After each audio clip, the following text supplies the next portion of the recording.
There are many complaints of games being released incomplete, only to charge more with the withheld content as DLC.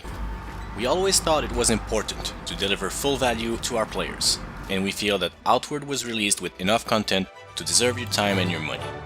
However, we have to come clean.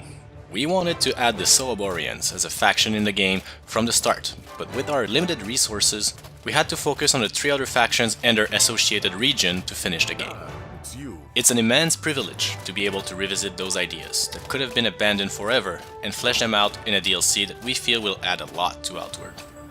The Soroboreans will not only add a new faction of traders and academics, it also brings a whole new region to explore with unique creatures. This region is called the Antique Plateau, the ruins of a much larger metropolis which was destroyed during the Scourge outbreak. These ruins expand both above and underground. Its dungeons are mostly comprised of interconnected areas filled with Scourge monsters and golems. Since many of you had time to get accustomed to Outward's challenge, expect a higher difficulty in this region than in the original ones. The Scourge didn't only bring monsters to the Antique Plateau, it also brought corruption. While exposed, corruption seeps into you, and it can be difficult to clear out your body of its influence. The consequences of a high corruption level are dire, and treating it is difficult, so proper corruption-resistant gear or special potions are necessary to navigate some locations.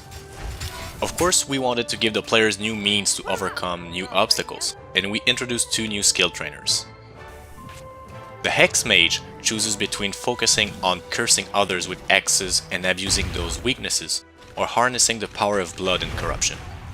These blood mages are the only ones who might consider it positive to maintain a certain degree of corruption, but it can backfire.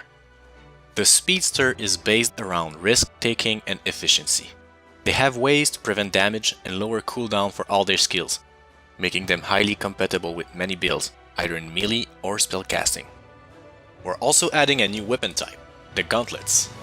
With those weapons, if you can get up close, you will be able to deliver a flurry of punches on your enemies to put them back in their place. My personal favorite addition, however, is the new Enchantment System. Enchantment can be used to add new properties to any piece of weapon or armor. However, the process to do so is not only costly, it is obscure, and will require a lot of experimentation to get right. Don't worry though. Failure to enchant your items will not cause the loss of these items, and you can find enchantment recipes in shops and in loot. All in all, the expansion is massive, adding about 25% of everything. Equipment, skills, dungeons, creatures, we've got it all. And we hope to keep you busy for a while in the world of Ori.